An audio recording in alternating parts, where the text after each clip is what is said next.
The car door was still swinging open when my son said, "Then walk home," and dropped the keys like they meant nothing.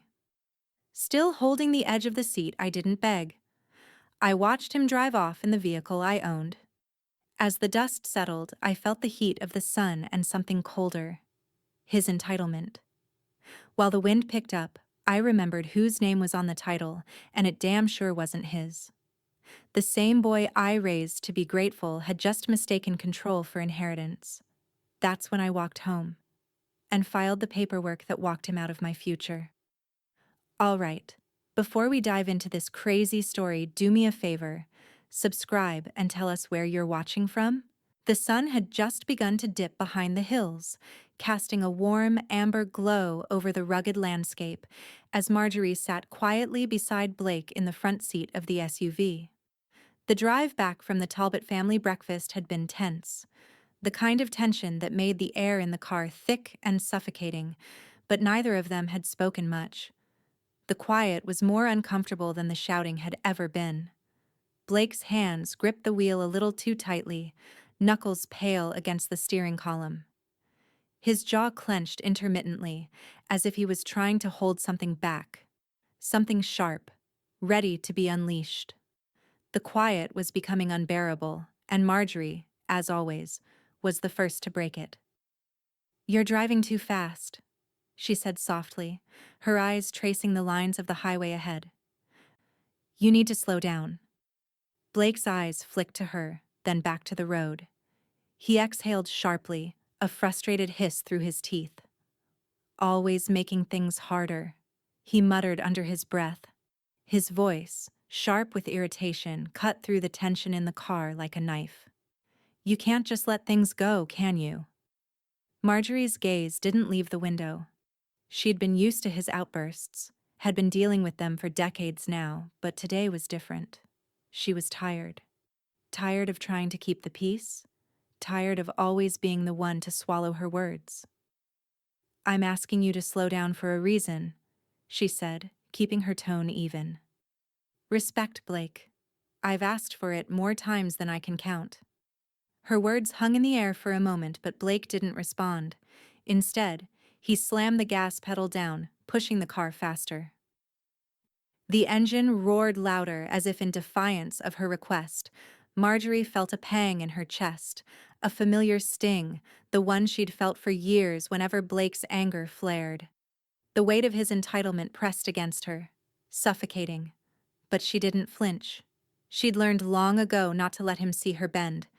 He swerved slightly, taking the next exit too sharply, and Marjorie braced herself for whatever would come next. The car jerked to a stop at a turnout along the highway. The engine idled angrily, vibrating in the stillness. She looked over at him, her expression calm but unreadable. Blake stared straight ahead, his breathing heavy. He couldn't look at her, couldn't meet her eyes. And then, without a word, he threw the car into park. "If you can't ride without criticizing," he said, his voice raw with contempt, "walk home."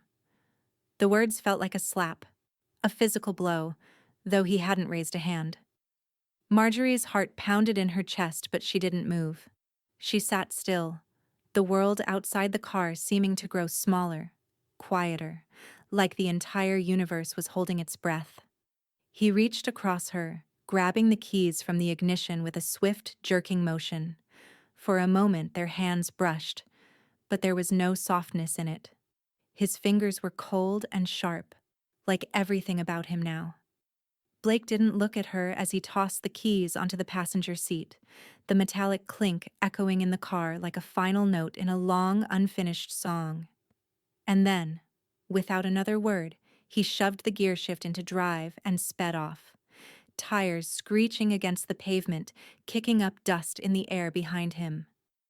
Marjorie sat there for a long moment, the engine's growl fading into the distance, leaving only the sound of her own breathing. Her fingers hovered over the keys on the seat beside her, but she didn't touch them. Not yet. Not until she was ready. Her gaze shifted toward the rearview mirror, but the SUV was already a speck on the horizon. She felt a strange calm settling over her, a stillness that had nothing to do with the silence around her. This was no longer about him, or his temper, or his expectations. It was about something else now, something she'd been too afraid to name for years. She opened the door, her feet hitting the ground with a soft thud. The chill of the evening air bit at her skin, but she didn't flinch. She stood for a moment, looking at the long, winding road ahead of her, a stretch of highway that seemed endless, but also oddly freeing. In the distance, she could just make out the faint shape of the ranch house, a place that had never truly felt like hers, not the way it should have. But things were different now. She had the keys. The silence in the SUV seemed endless, but Marjorie wasn't bothered by it. It was almost peaceful. The hum of the engine beneath her, the rhythmic turn of the wheels. She kept her hands on the steering wheel, her knuckles steady. Each turn of the road was deliberate, measured, like she was slowly moving away from everything she'd ever allowed herself to tolerate. And yet, there was no rush to it. She wasn't in a hurry to get home. Blake's car, Kendra's SUV, roared off into the distance, but she didn't chase after it. She didn't want to. Instead, she drove the way she always should have, slowly, carefully, as though every mile brought her closer to the one thing she had never truly claimed, herself. The ranch house loomed ahead as she pulled into the gravel driveway. The wind stirred the dry grass around the edges of the yard. It was a good place, once full of promises, but now she saw it differently. The land, the house, the memories. They were hers now, completely. For the first time, she felt that deep sense of ownership, not just of the place, but of her own life. She turned off the engine and sat for a moment just breathing before stepping out. The weight of the keys still sat heavily in her pocket. Blake had tossed them aside so carelessly, but he didn't understand. He never did. They weren't just keys to a car, they were a symbol of her control. She carried them now, not because of the car, but because they gave her something Blake would never have again. Inside, she walked with slow, deliberate steps to her file cabinet, the one that had been pushed into the back corner of the study all these years. She hadn't thought much about it for a while. It had become a fixture, a piece of the room that didn't really matter. But today, it was different. She was the one who would decide what mattered. The cabinet opened with a soft creak. She pulled out the stack of papers, the title to the house, the ranch, the accounts. And there it was, tucked at the back of the pile, the pink slip. Marjorie Elaine Talbot, registered owner. It was simple, unassuming. No grandeur to it. Nothing that would have screamed power to anyone else. But to her, it was everything. She ran her fingers over the signature at the bottom. Her name. A reminder that she was the one who had worked for everything in her life, who had built this place. And yet, for years, she'd let Blake act as though it was all his entitlement suffocating her sense of self. But now, there would be no more of that. The doorbell rang. She had been expecting it. It was Dottie. "Well, look at you," Dottie said, her voice laced with both amusement and approval. "You're standing tall now, aren't you?" Marjorie nodded, not bothering to hide the small smile tugging at the corners of her mouth. "He's confused me with a doormat for too long." Dottie shook her head, her gaze flicking to the papers in Marjorie's hands. "It's about time you started reclaiming what's yours. He's had his say for too long. Now, it's your turn." Marjorie didn't respond at first. She couldn't. There was something profound in what Dottie said, something that settled deeper than any words had before. She hadn't realized how long she had been waiting for someone to say it aloud, to give her the space to stop apologizing for existing in the shadow of someone else's demands. "He gave me space," Marjorie said finally, her voice soft but firm. "I'm taking it." Dottie let out a low whistle. "That boy thinks he owns everything, doesn't he? But you've got the title, Marjorie. Not him. Marjorie picked up the phone, her fingers tapping the familiar number for Eli Frey, her longtime attorney. She had trusted him for years, kept him on retainer, but she hadn't truly needed him until now. This time, she was ready for what he could help her do. The phone rang 3 times before Eli answered. Eli, Marjorie began, her voice steady but with a quiet edge. I need a meeting, as soon as possible. Of course, he said, his voice warm but businesslike. What's on your mind? I'm making some changes, she replied, glancing once more at the title in her hand. We need to discuss the trust, the house, the ranch, everything. I need to make sure it's all in order, and I'm removing Blake and Kendra from the will. There was a long pause on the other end. Eli was silent for just a moment too long.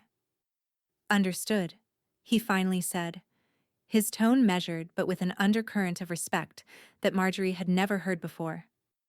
I'll set it up. You can come by tomorrow morning. We'll go over everything.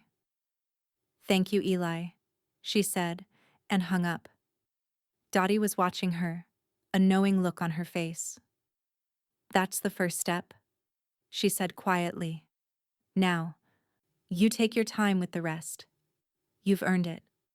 Marjorie stood there for a moment, the weight of the decisions ahead of her pressing down, but there was no fear now.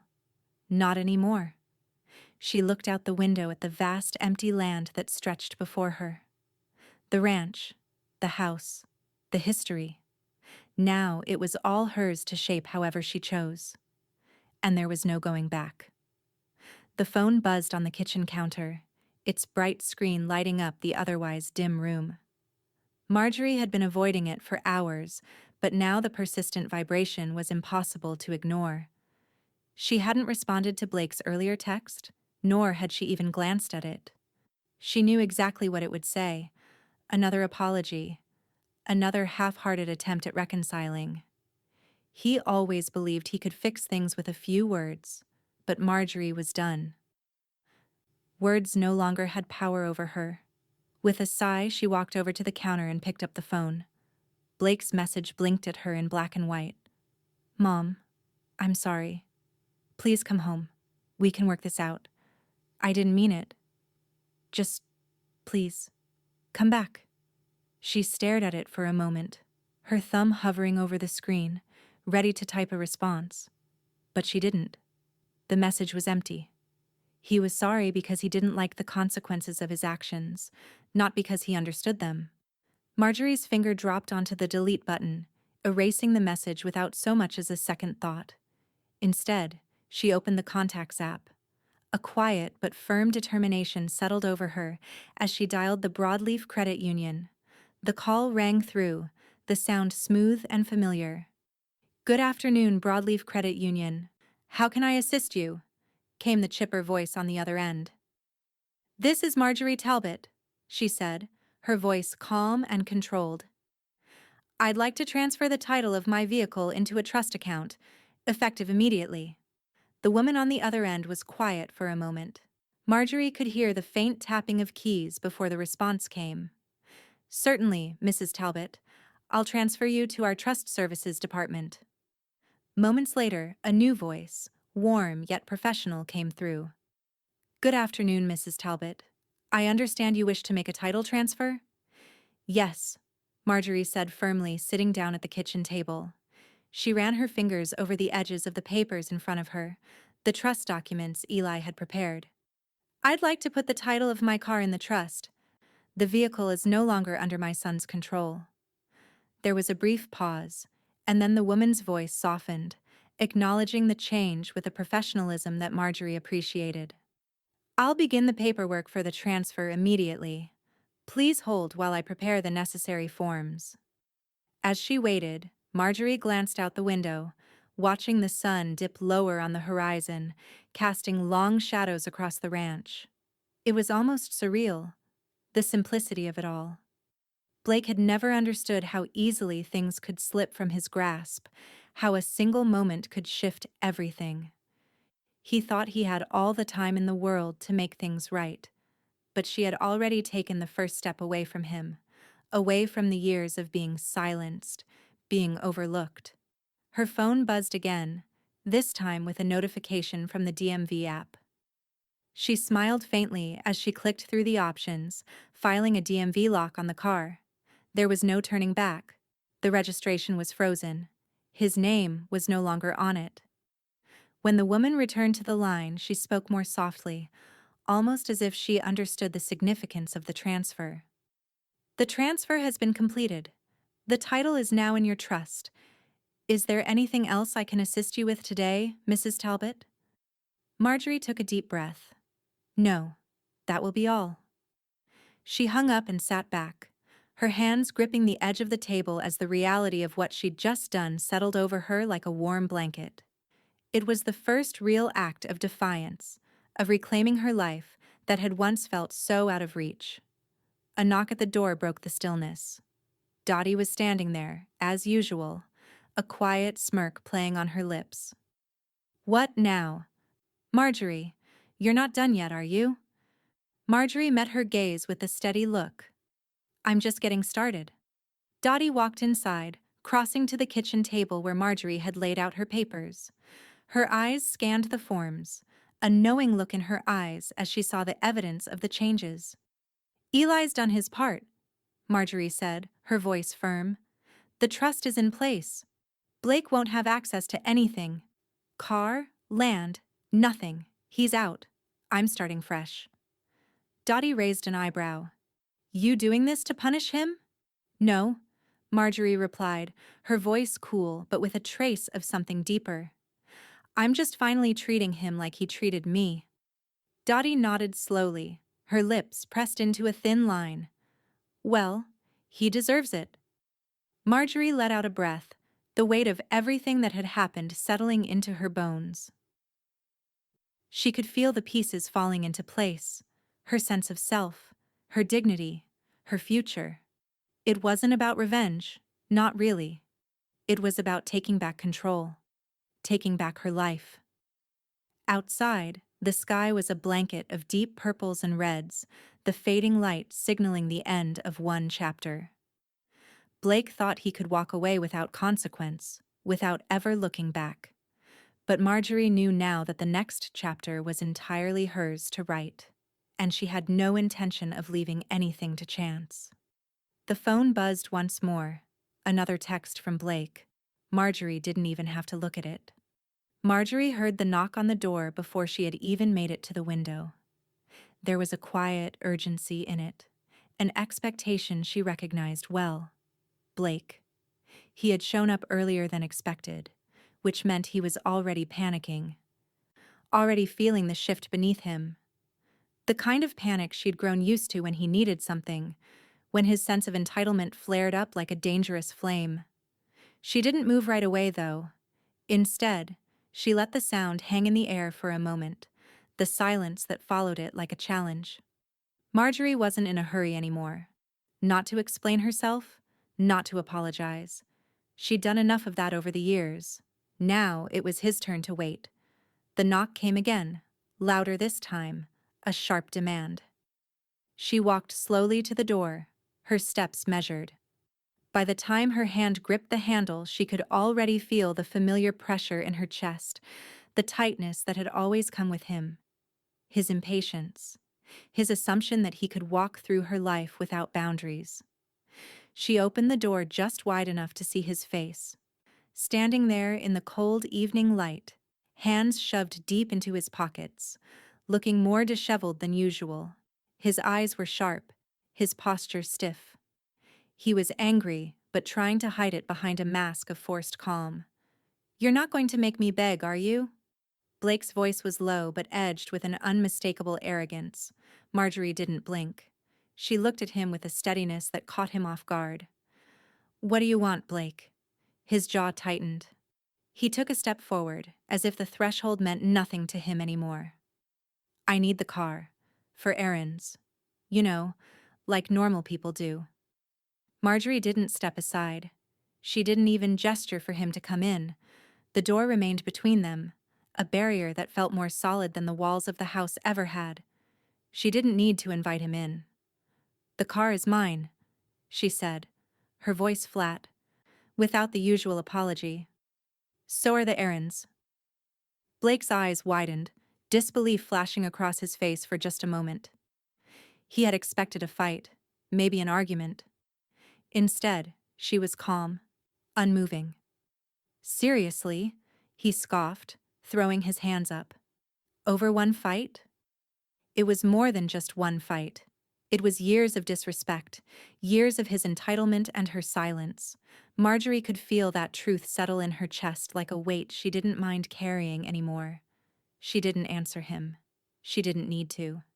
He stood there for a moment, waiting for something. A reaction, a plea, maybe even an excuse. But there was nothing. She said nothing more. Marjorie simply stared at him, letting the silence fill the space between them. Her eyes didn't waver. His face twisted with confusion, then irritation. With a frustrated huff, he stepped back. His movements jerky and impatient, and he turned to walk away. But just before he reached the end of the driveway, Marjorie took a slow breath and closed the door, the soft click of it latching sounding more final than it ever had before. No slamming. No anger. Just the calm certainty that came from knowing this chapter was over. For a moment she stood there, her hand resting on the doorframe. A strange satisfaction crept over her. The tension she had carried for years, the fear that somehow she'd be wrong in choosing herself, gone. It was the smallest of victories, but it was hers. Later that afternoon, after the sun had set and the chill of the evening crept into the air, Marjorie stood in the entryway again, her fingers brushing over the keys of the ranch gate. She wasn't angry anymore. She didn't need to be. But she wasn't going to keep letting him think he could waltz back in whenever he wanted. She walked to the gate, her steps echoing through the empty yard. Blake's car was long gone, and the house was quiet again, still as it should be. With a soft grunt, she unlocked the gate, took a moment to remove the old lock, and replaced it with a fresh one. One she knew he couldn't break through, one that wouldn't open for him just because he knocked on it. She didn't even need to look back to know he wouldn't be able to get in without her permission. When she was done, she stood there for a long time, her gaze drifting over the land she'd worked for, the land that was finally hers to protect, hers to defend. The air felt different now. The weight of his expectations, his demands, they didn't have a hold on her anymore. It was a simple change. But it had shaken something loose inside her. The lock clicked into place with a satisfying finality. Marjorie didn't turn around immediately. For a long moment she just stood there, listening to the wind. She was done. She had drawn the line in the sand, and now it was up to him to figure out where he stood. And he would. He would. Eventually. But it wouldn't matter. She had already taken back what was hers. The wind had picked up by the time Marjorie stepped out onto the front porch.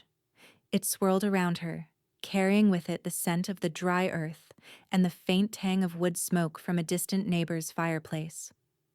It was a late afternoon now, the golden light of the setting sun casting long shadows across the yard, but Marjorie had only one thing on her mind. She took the notice from the pile on the table, holding it in her hands for a moment before pinning it to the post beside the front door with a firm, deliberate motion. She read the words aloud as she placed the thumbtack through the paper. Effective immediately. Residency rights reviewed. Contact legal counsel. There. It was done. The language was clean, professional, but there was no mistaking what it meant. Blake and Kendra were no longer welcome to think of this house as their home. It was a small act, but it resonated far beyond the few lines of text. It was a boundary drawn in permanent ink, one that had been a long time coming. She took a step back to admire her work, folding her arms across her chest as she surveyed the notice. This wasn't just about her decision to take control. It was a declaration, one that, like everything else she'd done in the past few weeks, Didn't need to be loud to be heard. The phone rang. Marjorie glanced at the screen. Kendra. Her finger hesitated for a moment before she swiped to answer. Kendra, Marjorie said, her voice steady, as if this conversation was nothing more than routine. Is this a joke? Kendra's voice was sharp, almost desperate. You can't be serious. Marjorie leaned back against the porch railing, her gaze drifting toward the horizon, where the sky had already begun to take on darker shades. She could hear the strain in Kendra's voice, the fear that their world was shifting beneath their feet. This isn't a joke, Marjorie replied. I've been more than patient, Kendra, but that's over now. I don't understand. We've lived here for years. Kendra's words came faster now, the panic rising with each syllable. We have every right to be here. Marjorie exhaled slowly. No, you don't. You've never had a lease. You've been living here informally. You've treated this place as if it was yours to take for granted, and that's over. Kendra started, but Marjorie didn't give her the chance to finish. You've had your chance to make things right, Marjorie interrupted, but you didn't. And now you're going to learn what real support looks like. There was silence on the other end of the line, a stunned quiet that stretched on for longer than it should have. Finally, Kendra spoke, her voice barely above a whisper. Blake's going to be furious when he finds out. Marjorie let out a breath she hadn't realized she'd been holding. Let him be. He'll figure it out. He always does. She hung up before Kendra could respond, feeling a strange kind of calm settle over her. It was as if a weight had lifted from her shoulders, a weight she hadn't even realized was there until now. For so long, she had been the one scrambling, the one who tiptoed around everyone else's needs, trying to smooth over their messes. Now, the roles had reversed. The phone buzzed again, this time with an email. Marjorie didn't need to check the sender's name to know it was Blake. She opened the message with the same calmness that had been with her all afternoon. Mom, I'm sorry for what I said. I was just upset. Please, let's talk. You know I didn't mean it. The words were predictably apologetic, almost too familiar now. Marjorie stared at the screen, reading them once, twice. They were empty words, the kind that always came when Blake needed to get himself out of a tight spot. There was no real remorse, no understanding of what he had done, only the panic of losing control. She felt a flicker of something, maybe pity, maybe just resignation. And then, just as quickly, she deleted the message. No more half-hearted apologies, no more pretending. Not from him, not from anyone. Her phone buzzed again, but this time, it was Dottie calling. Did you post it? Dottie's voice came through, sharp with anticipation. Marjorie didn't need to ask what Dottie meant. It's up. You know he's going to flip out, right? Marjorie smiled to herself. Let him. I'm not worried about Blake's temper anymore. There was a pause on the other end, a beat of silence where Marjorie could almost hear Dottie's knowing grin. Well, he's not sorry, Dottie said, her voice low. He's scrambling. He wants to keep his place at the table. And he won't get it, Marjorie said, her voice firm. He lost that seat the moment he treated me like a burden. It's my turn now. As she hung up, the air felt a little colder, but she didn't mind. She stood up straighter, feeling the wind brush against her face. For the first time in a long while, she felt like she was on the right side of the equation. She had given Blake and Kendra every opportunity to change, to meet her halfway, and they hadn't. Now, they would learn the lesson she had been trying to teach them all along. It was quiet again, but this time, it was a silence that was hers to keep. She looked back at the posted notice, the words clear and unyielding, effective immediately. No turning back now. As the sun finally dipped behind the hills, Marjorie felt a small smile tug at her lips. There would be no more waiting, no more second-guessing. The change had come, and there was nothing anyone could do to stop it. And as she turned toward the house, she knew she had made the right choice. This time, the burden of proof wasn't on her anymore. It was on them. Marjorie sat at the kitchen table, the hum of the overhead light above her a soft counterpoint to the silence of the house. The papers in front of her were neatly stacked, but there was an undeniable weight to each sheet. Her fingers hovered over the signature lines of the document she had just received from Eli, her longtime attorney. They weren't easy decisions, but they were necessary ones. She had given Blake and Kendra every chance, every grace, every excuse. But there was no more room for that now. No more bending, no more compromising. They had made their choice. And now, Marjorie was about to make hers. The land was hers. Always had been. She had paid off the mortgage years ago. A quiet, personal victory that Blake had never appreciated.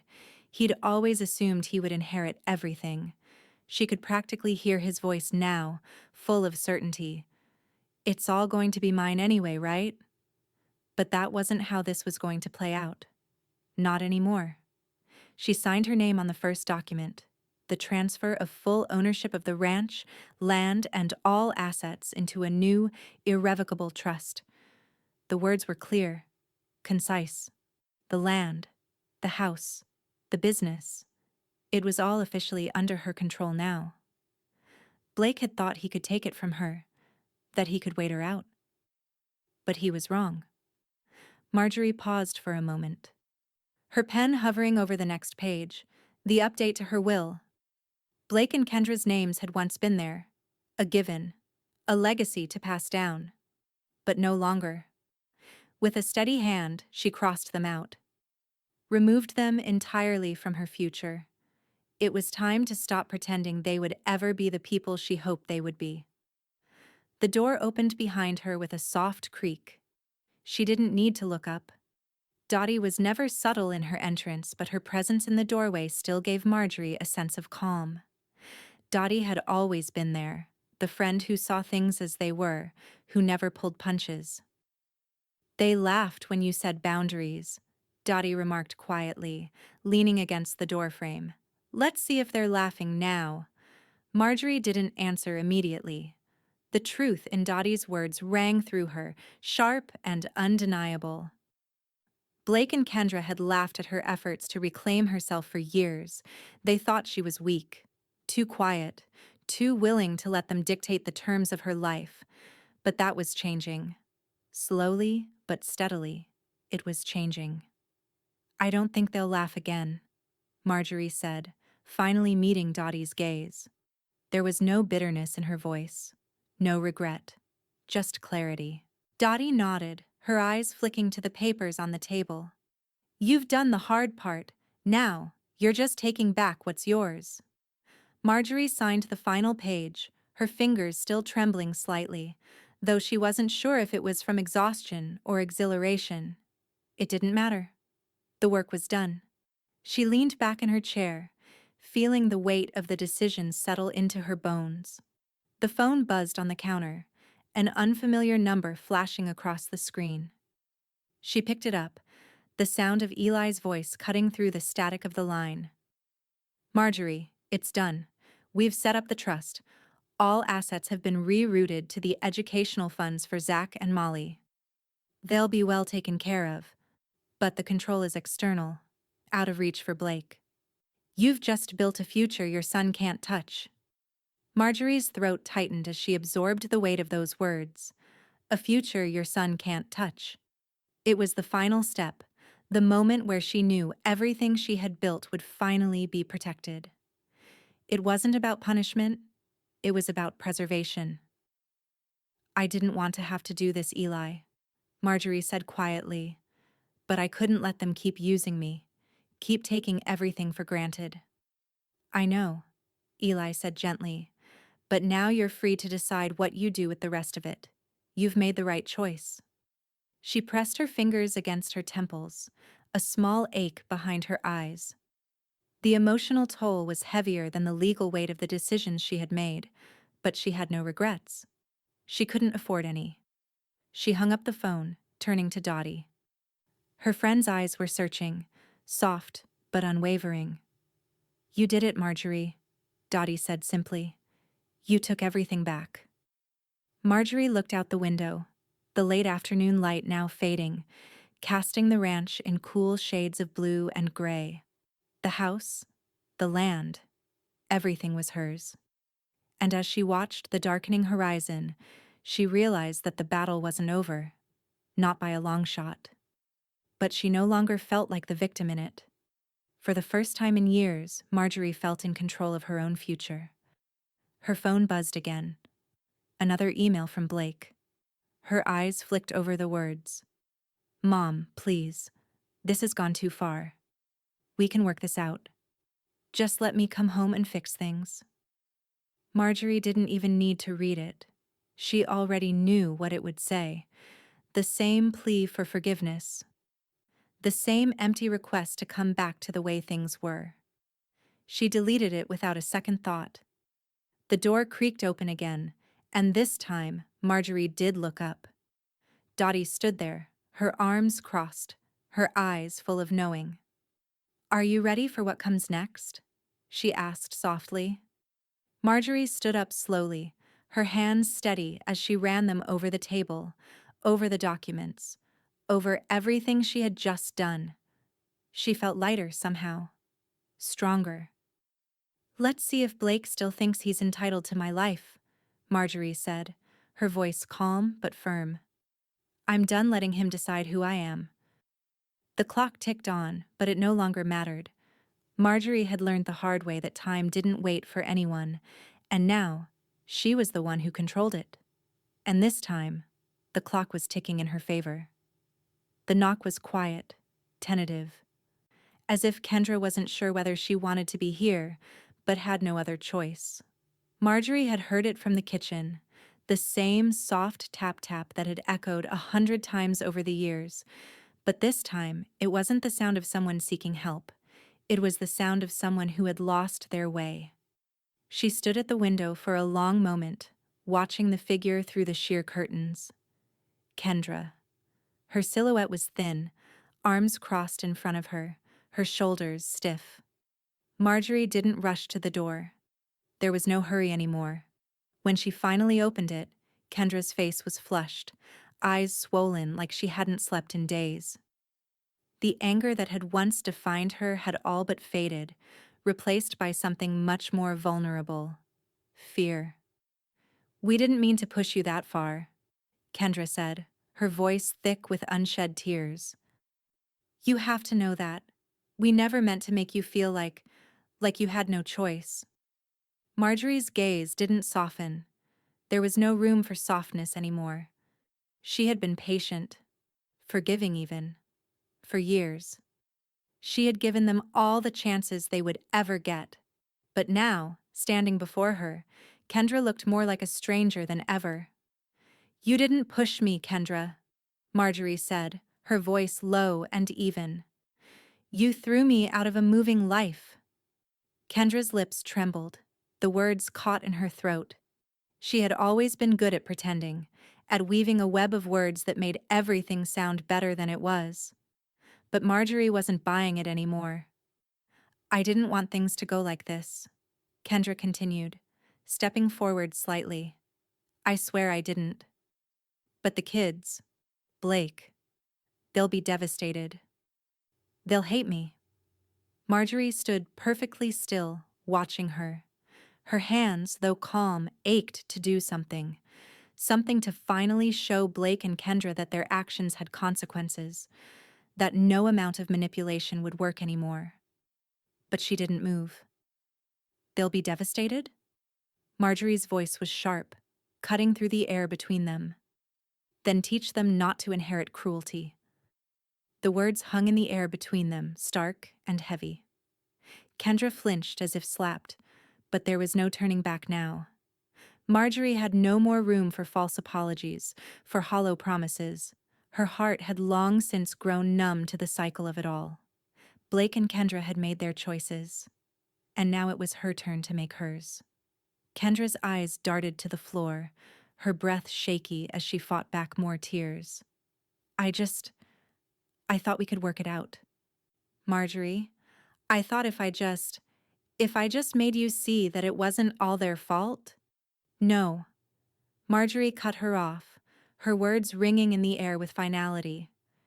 It's not about what you thought. It's about what you did. You both showed me who you are, and I can't unsee that. Kendra stood there for a long moment, her face crumpled, hands hanging limply at her sides. She looked lost, but Marjorie wasn't going to offer her any solace. Not this time. Kendra sniffled, wiped her eyes, and finally straightened up. The anger, the frustration, it returned quickly, as though she had been wearing it like a second skin all along. You're not going to win, Marjorie. You're pushing everyone away, and when you're alone, don't come running to us. Marjorie didn't flinch. She didn't respond. She simply turned and started to close the door. The slow, deliberate motion giving Kendra no room to argue, no chance to try and make her feel guilty. Just before the door clicked shut, Kendra let out a final, sharp, "You'll regret this." Marjorie didn't answer. She closed the door quietly, the sound of the latch locking a quiet punctuation to the conversation.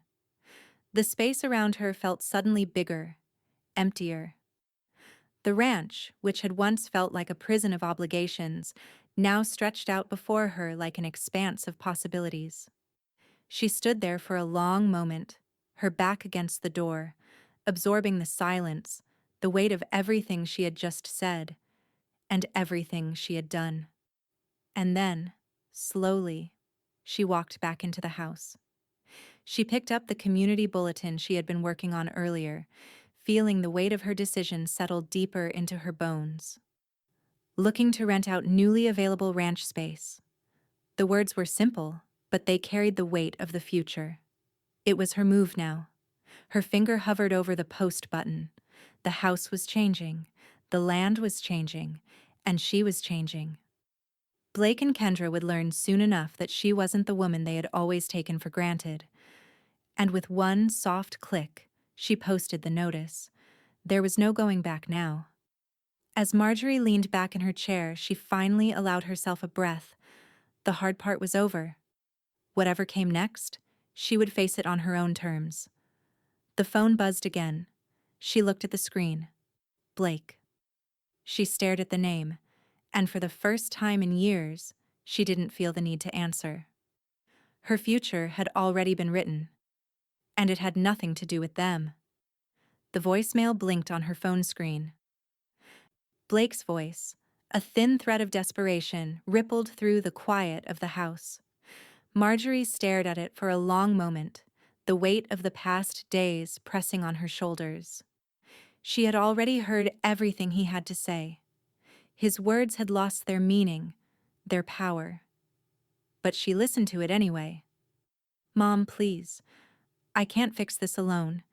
You have to know that I never meant to hurt you. I'll do whatever it takes. Please, just let me back in." She pressed play again. The same words, but they didn't hit the same anymore. The plea for forgiveness, the sound of him unraveling, it was just noise. A reminder of the person she'd let herself be for far too long. She hit delete without a second thought, and for a moment she simply stared at the screen, feeling a strange mixture of sadness and relief. The last tie had been severed. The silence that followed was nothing like it had been before. This time, it was hers. No more waiting. No more pretending. Marjorie put the phone down and turned toward the window. The view of the ranch spread out before her, the land hers in every sense, and yet the weight of it felt lighter than it ever had. She had taken control, but the emptiness remained, a void she hadn't expected. She had fought for so long to find her own space, but now that she had it, there was something unsettling about the quiet. She snapped out of it, focusing on the task at hand.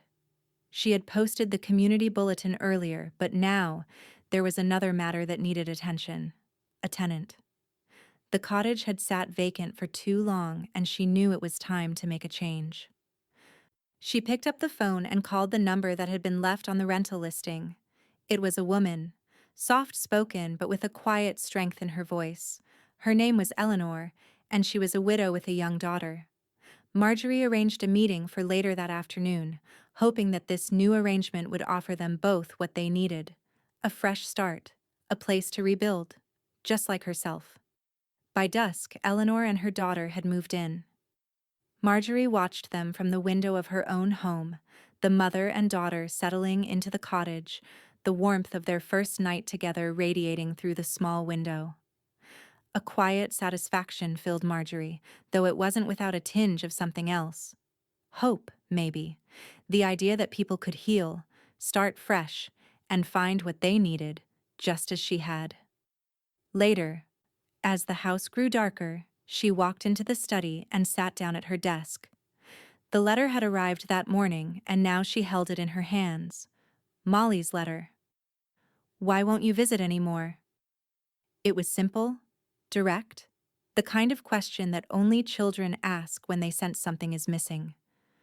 The pain of it stung, but Marjorie didn't look away. The weight of motherhood, of family, wasn't lost on her, even now. She took her pen, the smooth ink flowing with a quiet finality. She wrote, "Because love is loud, and I was treated with silence." She paused, staring at the words, letting them settle into the space around her. It wasn't an easy thing to write, but it was the truth. The truth she had been too afraid to admit to herself for years. After a moment, she added something else. Something more tangible. A gift card. A book. The words came easily this time. "Find your voice." She sealed the envelope carefully, feeling the cool weight of it in her hands, before placing it into the outgoing mail pile. There was a knock at the door. Marjorie walked over and opened it to find Dottie standing there, her arms crossed, her gaze steady as always. "Did you send it?" Dottie asked, her voice low, the hint of something unspoken in the air between them. "I did," Marjorie said, her voice quiet but firm. "It's time to start leaving the lessons, not the bitterness." Dottie smiled, her eyes softening. "That's the hardest part, isn't it? Letting go of the anger but not forgetting the lessons." Marjorie nodded. "The hardest part is learning when to stop being the one who holds it all together. They can't break me anymore." Dottie stepped inside, glancing out the window at the cottage in the distance where Eleanor and her daughter were already making their new life. "You've made a lot of changes," Dottie said, her voice warm. "But don't forget, you're building something now. Something that can't be taken from you." Marjorie smiled, feeling the weight of Dottie's words settle in her chest. She turned back to the window, looking out at the empty space, at the quiet house. "Yes," Marjorie said, almost to herself. "I'm building it. And this time, it's mine." The silence that followed felt different now. It wasn't the absence of sound, it was the space for something new, something she had created. She had drawn the line, and now, it was her future waiting for her. No more apologies, no more empty promises. Just her, and the life she was going to reclaim. And in the distance, the faintest hint of a new beginning. The interview was set for the following week, and Marjorie sat in the small, cluttered office of the local newspaper, a cup of lukewarm coffee beside her, the scent of printer ink thick in the air. She'd been hesitant at first, unsure if she wanted to make her story public. But now, looking at the reporter across from her, she felt an odd sense of relief. It wasn't the kind of relief that came from any apology or explanation.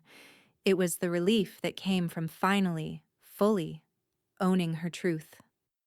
The reporter, a young woman with glasses perched low on her nose, clicked her pen nervously as she adjusted the recorder between them. Marjorie had agreed to speak to her on the condition that her words wouldn't be edited down to sound bites. "Tell me what happened, Marjorie," the reporter said, her voice kind but probing. How did you get to this point? Marjorie took a slow breath, her eyes tracing the edges of the desk. She wasn't nervous anymore, not like she used to be. There was no uncertainty in her as she spoke. She had already made peace with every decision she'd made.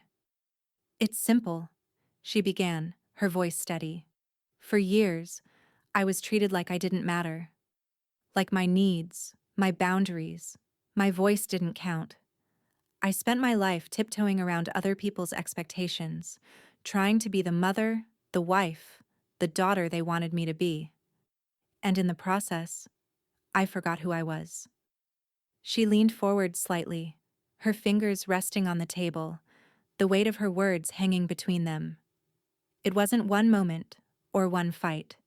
It was years of disrespect. Years of my son thinking he could control everything, thinking he could take whatever he wanted from me. And for a long time, I let him. But I wasn't a burden. I was a builder. I built a life, a house, a family.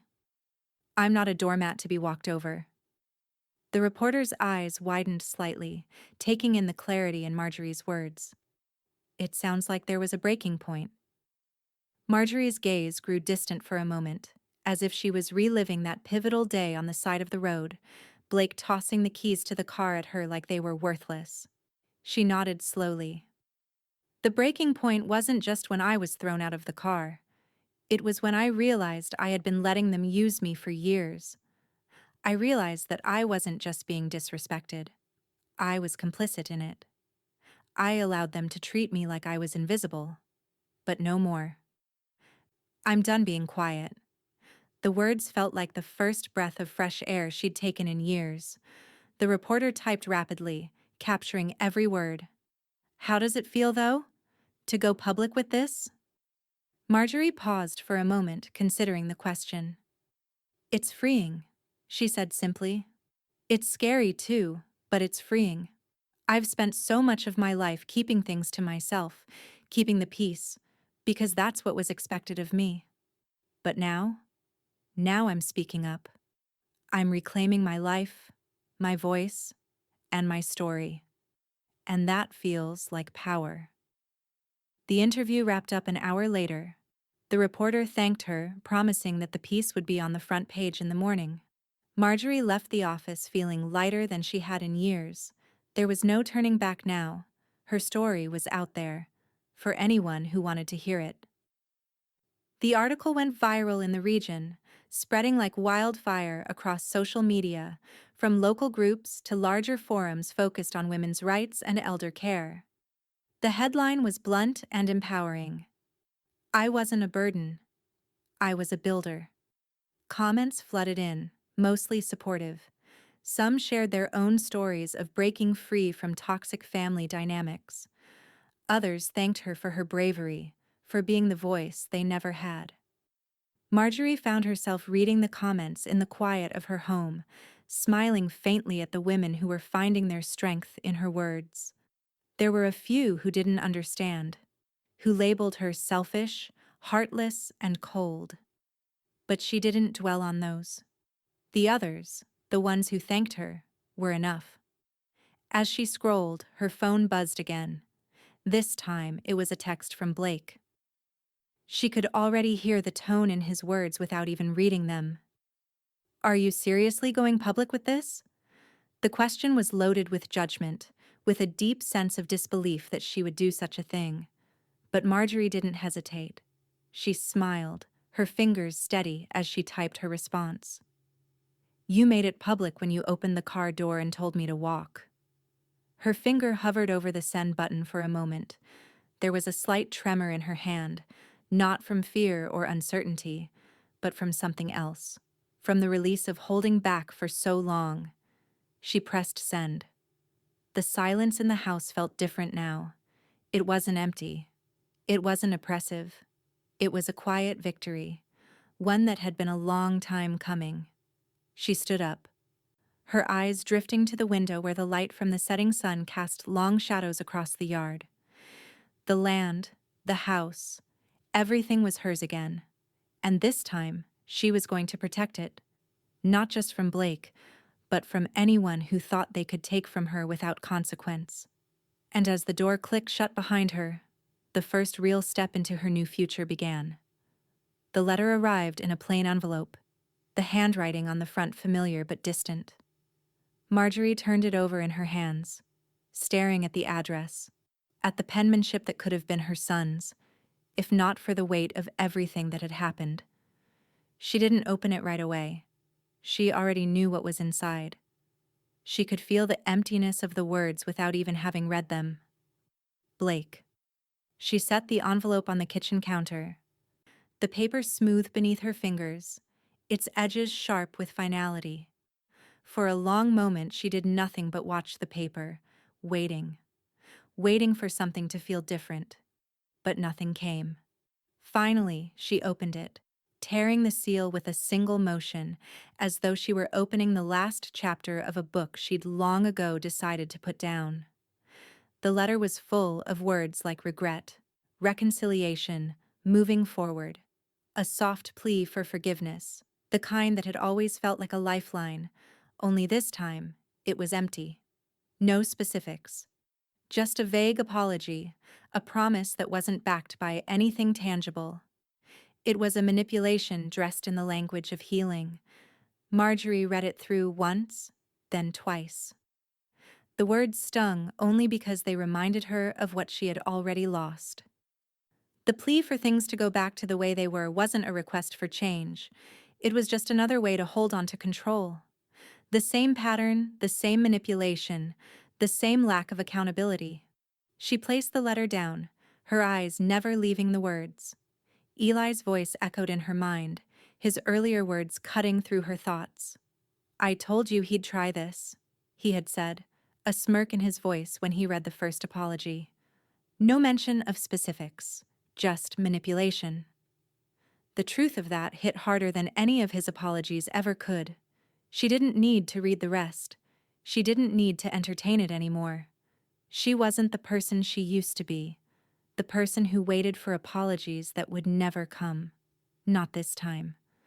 With one smooth motion, she folded the letter back up and placed it back into the envelope, sealing it with the same finality she had used to close the door on him that day by the side of the road. This time, she wasn't holding on to anything. No memories, no regrets. Just peace. Marjorie turned to the corner of the kitchen where her laptop sat, its screen a quiet reflection of the world outside. Her fingers hesitated over the keys. She had been thinking about this for weeks, the idea of writing her thoughts, sharing her journey with others. A way to rebuild herself, a way to build something new. She opened a new document, her fingers striking the keys with a sense of urgency, as though the words were already there, waiting for her to find them. She titled the blog, "Late Blooms, Boundaries for the Overlooked." A simple title, but one that carried a deep truth for Marjorie. She had been overlooked for too long. And now, she would not only make herself seen, but heard. Her first post flowed easily, the words spilling out in a way they hadn't before. She wrote about what it meant to be silenced, to put everyone else's needs before your own until you forget how to ask for anything for yourself. She wrote about reclaiming her life, her property, her worth. She clicked publish with a deep breath, not knowing who would see it or how far it would reach. But it didn't matter. She had finally spoken her truth, and that was enough. Within hours, the post had taken off. Comments flooded in from people she didn't know, from women who had been in the same place she had. Quiet, invisible, unnoticed. Messages poured in from retirement groups, elder rights forums, and women's empowerment pages, all sharing their own stories of finding their voices. Marjorie read each one, a small smile tugging at her lips as she realized she wasn't alone. The blog continued to grow, each post bringing more readers, more comments, more women who understood. They were reclaiming their power in small, quiet ways, just like her. Then, just as she was closing the laptop, another message popped up in her inbox. This one was from Zach. His name on the screen made her heart stutter in a way she hadn't expected. The subject line read, "I'm sorry. I'm trying to do better than them." She opened the message, her fingers trembling slightly as she read the short note. "I know I haven't always been the best, and I didn't understand before. But I see things now. I see you now. I'm sorry. I'm trying to do better than them. I want to be better." The words landed heavy in her chest. For a moment, she wasn't sure what to feel. This was the son she had hoped for, the one who had always been buried under layers of bitterness and entitlement. It wasn't a perfect apology, but it was an acknowledgement, a recognition of the way he had hurt her. Marjorie closed her eyes for a moment, the weight of everything pressing in around her. She had spent so long carrying the weight of his expectations, his anger, and now there was a flicker of something different, something hopeful, but uncertain. She replied simply, "I see you too." She hit send, and for the first time in years, the silence in the house didn't feel empty. It felt full of possibility. Her phone buzzed again, but this time she wasn't afraid of it. This time, she was in control. The future was her own. And whatever came next, she was ready. The clock ticked on. The ballroom was dimly lit, the kind of soft glow that made everything feel like it was trapped in a memory, a moment suspended between before and after. Marjorie adjusted the strap of her deep navy dress, its fabric smooth against her skin, and looked around the room. The chatter, the clink of silverware, the shuffle of footsteps, all felt distant, muffled. She wasn't sure why she'd agreed to come to this dinner in the first place. She wasn't one for grand gestures or being the center of attention. But tonight, she had been invited to accept an award, and though the weight of it had pressed down on her all week, there was no turning back now. Dottie was standing beside her, as always, a quiet presence of steady reassurance. She was wearing her usual knowing smile, though tonight there was a hint of something else in her eyes. A kind of pride, maybe, or maybe just relief that Marjorie had reached this point. "You're going to be fine," Dottie said, her voice low and sure. "No more apologies. You're here because you earned it." Marjorie offered a tight smile, but the truth was, she wasn't sure she had. This wasn't about an award. Not really. It wasn't even about recognition. This dinner, this ceremony, it was just another small step toward a life that no longer revolved around Blake, Kendra, or anyone else who had used her. The host called for the honorees to step forward, and Marjorie felt the familiar tightening in her chest. She hadn't prepared a speech. There was no script, no formal words to memorize. She didn't need them. All she had to do was stand there and speak her truth. As simple as that. When it was her turn, she walked up to the podium with steady steps. The room quieted, the air hanging heavy with expectation. She could feel the weight of all the eyes on her, but for the first time in a long time, she didn't shrink from it. She stood tall, her shoulders squared, her head held high. The microphone clicked, and for a moment, Marjorie let the silence fill the space between her and the crowd. She took a deep breath and began, her voice clear and firm. "Respect isn't generational," she said, her words ringing out across the room. "It's earned." The words were simple, but they were everything. Her heart raced, but she didn't flinch. She could feel Dottie's eyes on her, could sense the soft nod of approval in the air. The weight of the years she had spent apologizing, shrinking, and bending to others was finally lifting, and with every word she spoke, it became more and more apparent. She didn't need forgiveness from anyone anymore. She had earned this moment. A soft murmur went through the room, and a few heads nodded. It wasn't applause yet, but Marjorie didn't care. She didn't need to hear their validation. She had already found it in herself. Dottie's voice cut through the stillness, barely audible, but full of emotion. "You said it plain. Finally." Marjorie didn't respond. She didn't need to. The truth was already out there. And now, there was nothing left to hide. The ceremony moved on, the other honorees speaking their lines with practiced ease. But Marjorie felt like she was drifting in a different current now. She wasn't part of their world anymore, not in the way they thought she was. She had stepped out of it, a quiet rebellion against everything she had been taught to accept. After the speeches were over, as the guests mingled, a city official approached her, a man in a sharp suit who exuded that unmistakable air of importance. Marjorie had seen him around at various community events, but had never had a reason to engage with him before. "Mrs. Talbot," he said, offering her a hand. "I just wanted to personally thank you for sharing your story. It's inspiring to see someone take ownership of their life in such a public way. We need more voices like yours." Marjorie shook his hand, her fingers steady, the familiar weight of his handshake a small reminder of how far she had come. "Thank you," she replied simply. "We'd like to offer you a consulting role in elder education," he said, his voice softening with a touch of respect now. "Your insights could make a real difference. We could use someone with your experience." Marjorie paused, considering it for a moment. The offer was significant, yes, but it wasn't the title that mattered. It was the work. It was the chance to build something meaningful, something that would help others find their voices. "I'd be honored," she said, her voice calm but with an undeniable strength underneath it. I said yes. I've got more to say. The man smiled and handed her a business card, but Marjorie barely registered the details. She was already looking past him, already thinking about what would come next. She wasn't just a recipient of an award tonight. She was an architect of her own future. As the night drew to a close, Marjorie found herself back at her table, Dottie sitting beside her.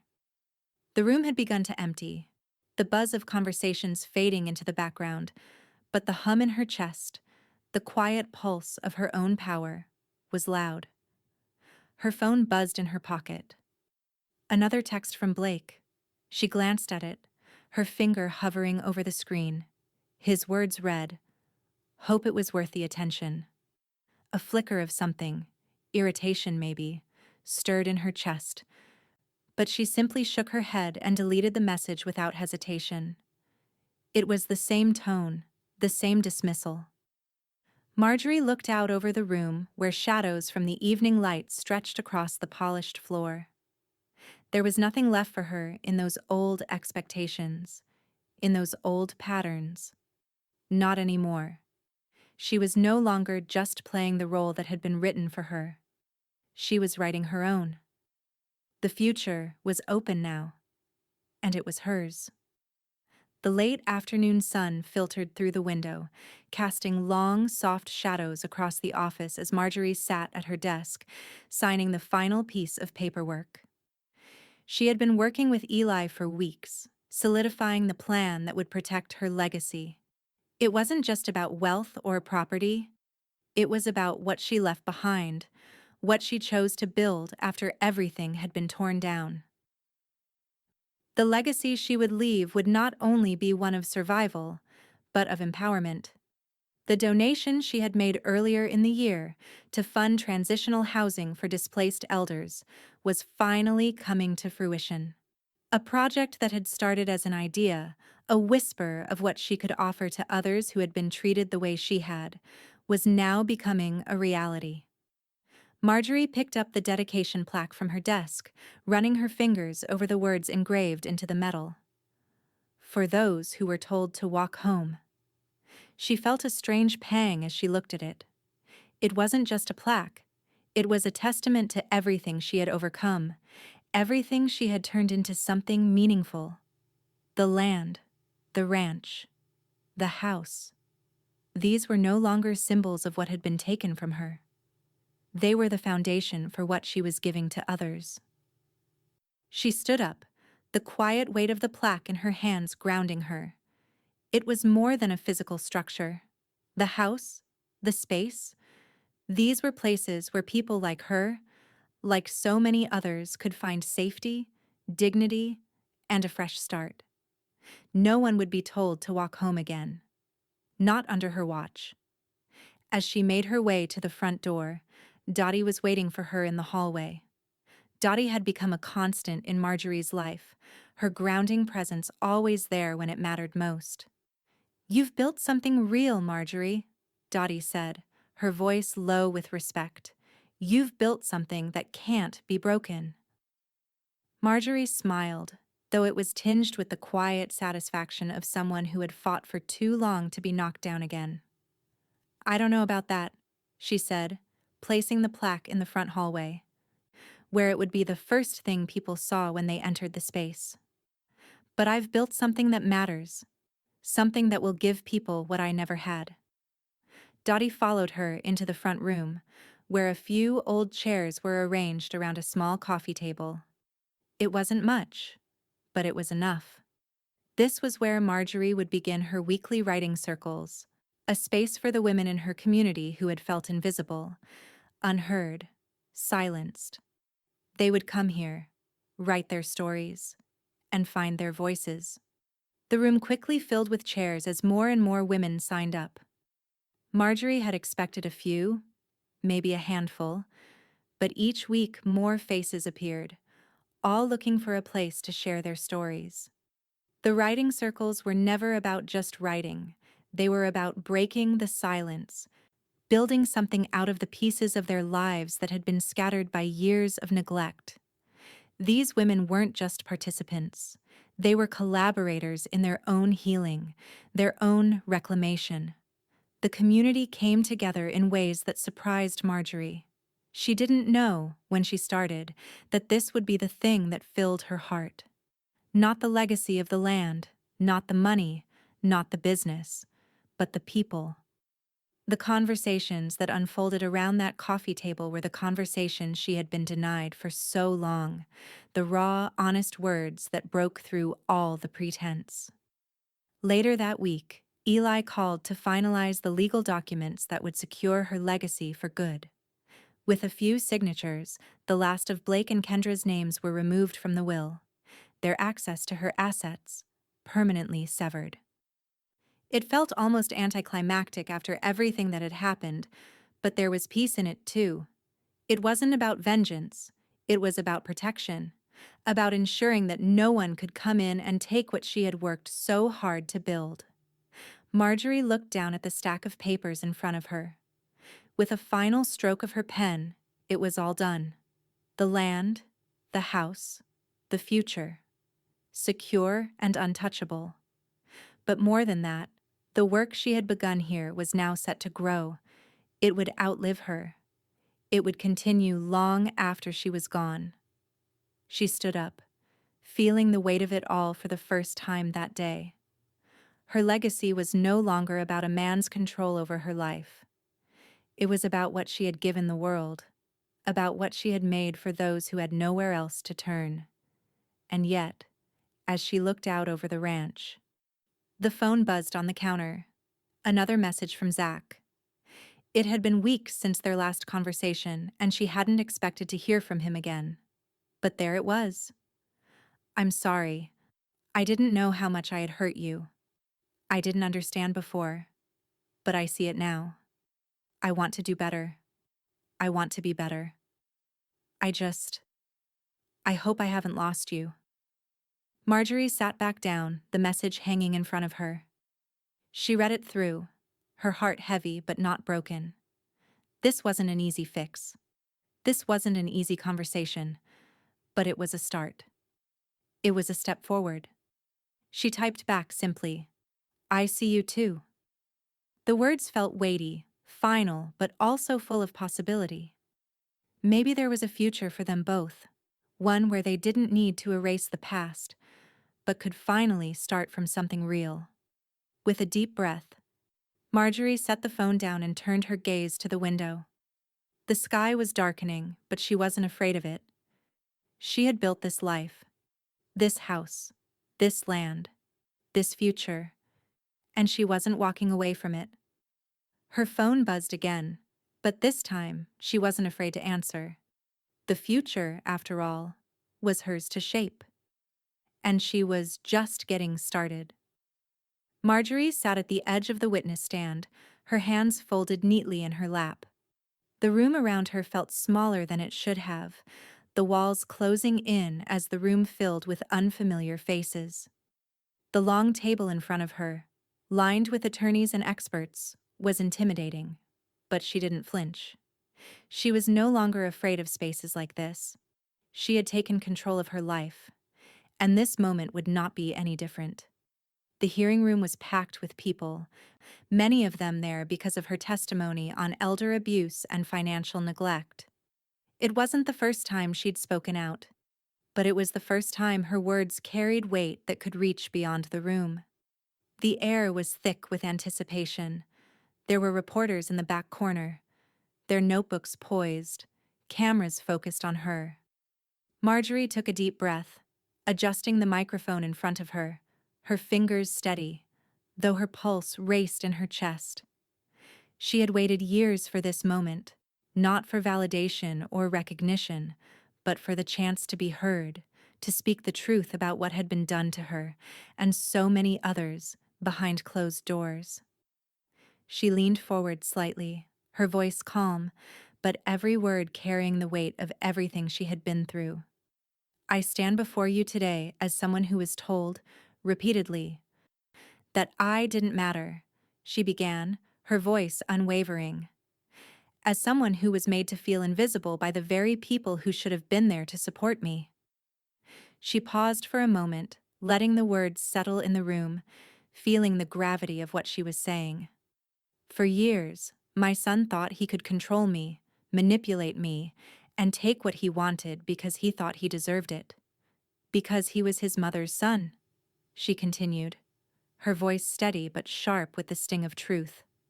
And I let him. For too long, I allowed him to break me down, to silence me, and to make me feel like I owed him everything. I wasn't just disrespected. I was used. And I'm not the only one. There are so many people in this room who know exactly what I mean. She could feel the room shift around her. Some leaned forward. Others sat back in their chairs. Some held their pens still, eyes locked on her, while others scribbled notes furiously. But none of it mattered. Marjorie wasn't speaking for them. She was speaking for herself, and for everyone who had ever been overlooked. The system fails us, Marjorie continued, her voice now rising with the quiet passion she had held for so long. It fails the elderly. It fails those who are vulnerable. And it fails when we allow one person, one family member, to control everything, to steal the dignity, the peace, the rights of someone who worked their entire life to have the freedom to make their own choices. Financial abuse is real. Emotional abuse is real. It is happening in homes across this country. It happens because the system allows it to happen. The room was completely silent now. Marjorie could feel the weight of every gaze in the room, but she didn't let it falter her. Her words were no longer just hers. They were for the women, the men, the families who had lived in the shadows of shame for too long. She wasn't just telling her story. She was giving them a voice, too. People like me, she continued, we're expected to just give and give, to accept what's handed to us, to endure abuse because we're supposed to be grateful. And when we speak up, when we stand up for ourselves, we're told we're being selfish. I'm here to tell you, self-care is not selfish. Boundaries are not selfish. And when you teach someone how to treat you, when you teach them that your dignity is not up for grabs, that is not selfish. That is survival. A single tear slipped down her cheek, but she wiped it away quickly, not wanting to lose herself in the emotion. She had shed enough tears for the things she had lost. This was not about that anymore. The people who tried to break me, my son, my daughter-in-law, they thought they could take everything I had. But I didn't just survive. I built something new. I built something stronger than they could ever take. And now, I'm here to share it with the world.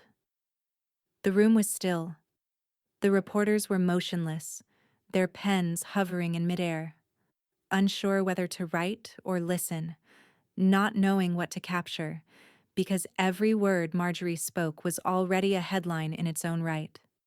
Her testimony, raw and poised, had exposed the truth that so many had turned away from for so long. She had turned the shame into a tool for justice. It wasn't about revenge. It was about truth. It was about standing up and saying enough. As Marjorie finished her testimony, the room slowly began to stir. The sound of pages turning, the murmurs of people exchanging glances, the click of cameras capturing every moment. It was the moment that would define her future. And, in a way, the moment that would define others' futures too.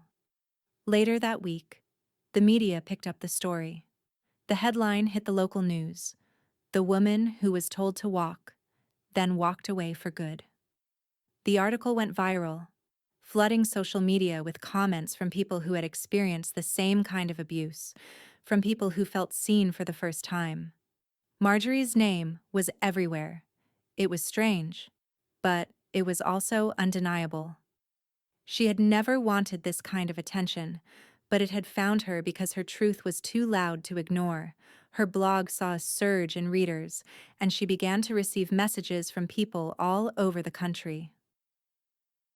The most profound message came from a woman in a retirement group who thanked Marjorie for helping her realize that she wasn't alone, that she, too, could start over. Marjorie sat at her desk reading the messages, feeling a warm satisfaction rise within her. This was the work. This was the legacy she was building.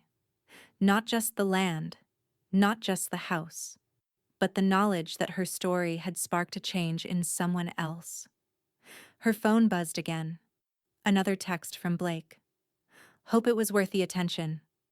Marjorie didn't even look at it. She deleted it without hesitation, her fingers steady on the screen. You didn't just close the door, Dottie had said earlier, her voice thick with emotion. You rebuilt the damn house. Marjorie smiled at the memory and looked out the window at the ranch. And put the locks where I could reach them, she whispered softly to herself, a quiet laugh escaping her lips. The future was no longer uncertain.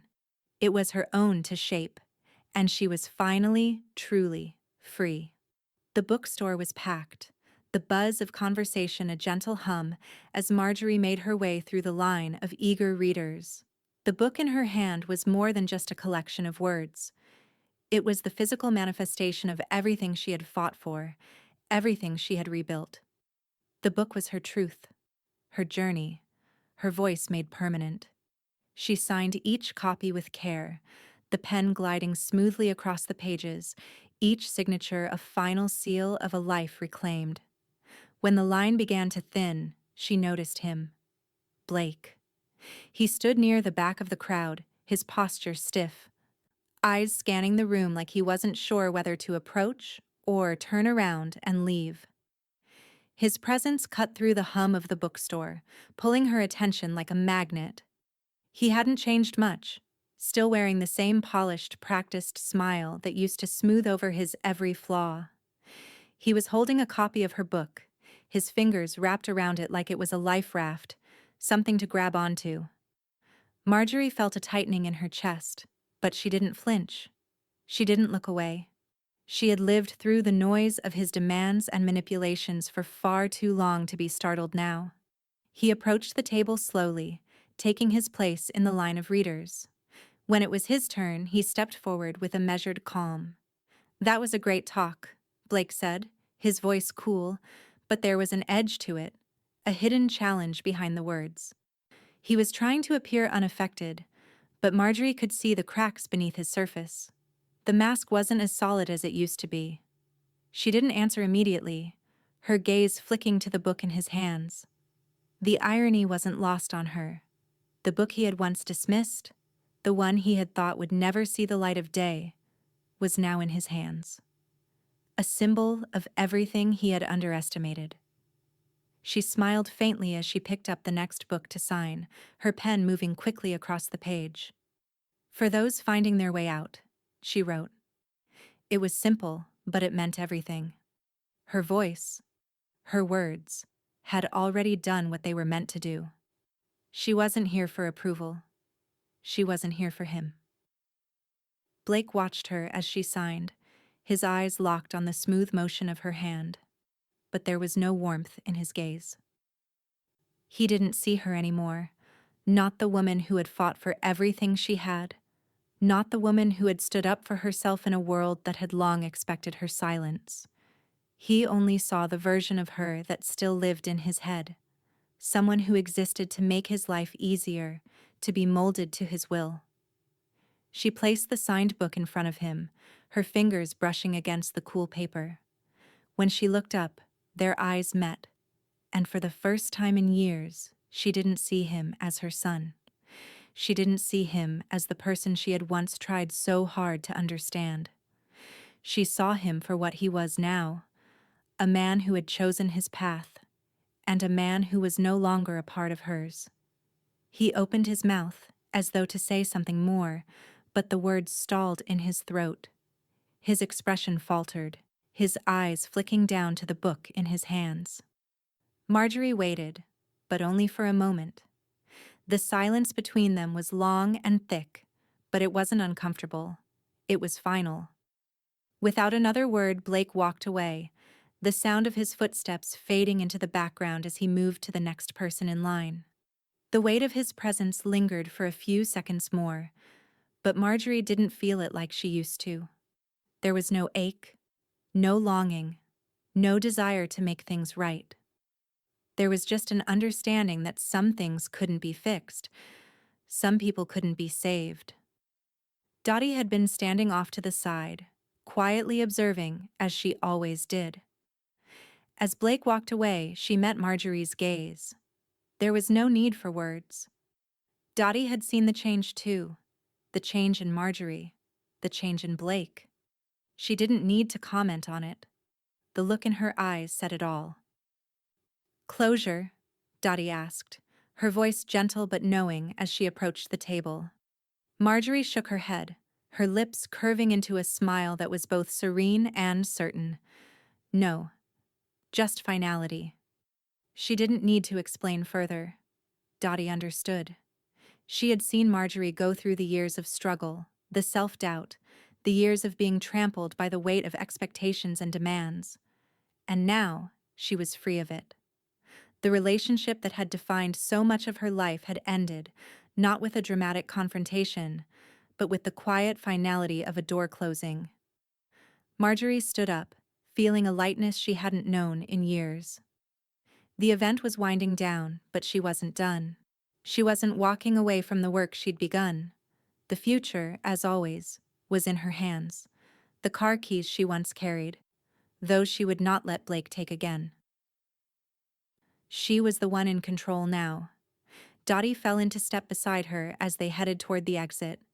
"You ready to go?" she asked, her voice a soft hum of familiarity. Marjorie smiled, a real smile this time. "Yes," she said, her voice steady. "Sure. I'm driving myself home, and I'm keeping the keys this time." Dottie laughed, her eyes twinkling with approval. As they walked together toward the parking lot, Marjorie felt the weight of the past lift entirely. She had put in the work. She had rebuilt the house. And now, she was living in it. The car was hers. The keys were hers. And as the engine roared to life, Marjorie gripped the steering wheel, looking ahead, knowing that the road ahead was hers to chart. And this time, there were no obstacles in her way. The car hummed softly beneath Marjorie as she drove through the familiar roads, the landscape of her life unfolding before her, yet nothing about it felt familiar anymore. The past months had shifted everything, and as she maneuvered the wheel with an ease she hadn't known she was capable of, she realized how much had changed without her even noticing it. The land, the house, the work. It was all hers now. More than just property or a place to live. It was the foundation she had rebuilt herself upon. Today was her last workshop of the season, A small group of women had gathered, all seeking something Marjorie had long fought for: space, time, and the ability to speak their truths without fear of being silenced.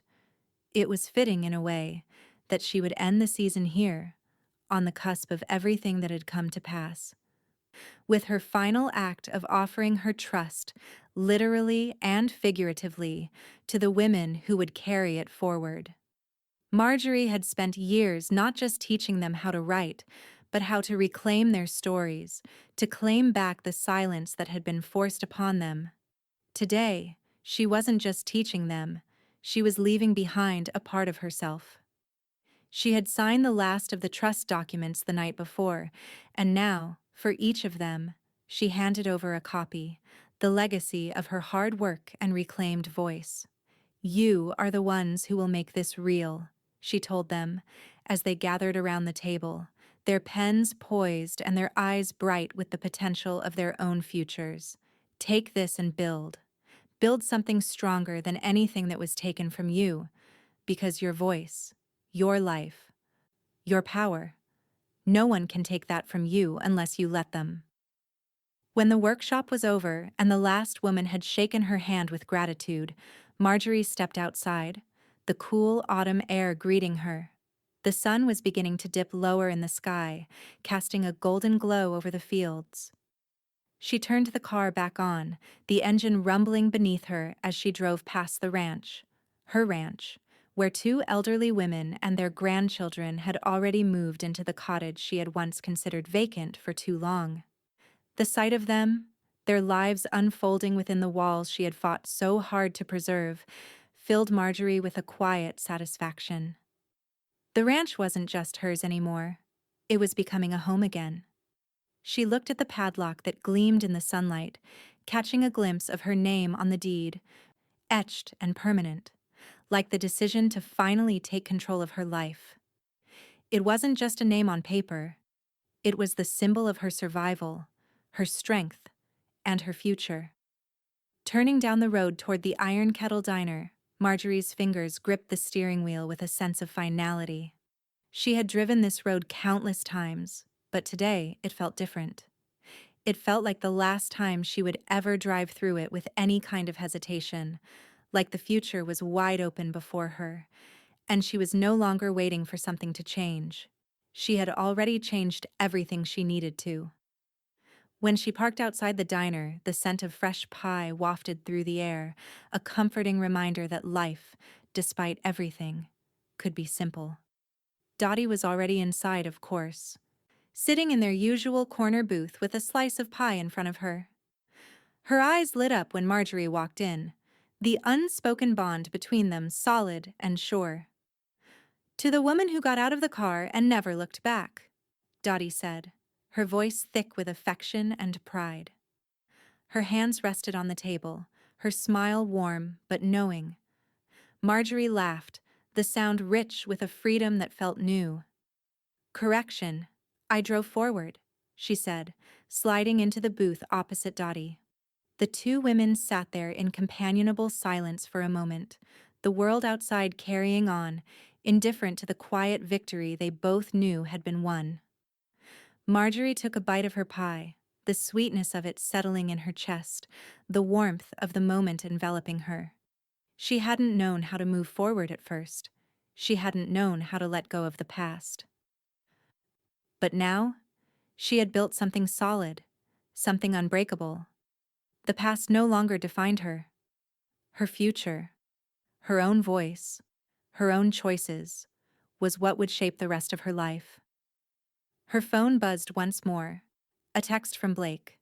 She glanced at it but didn't pick it up immediately. She already knew what it would say.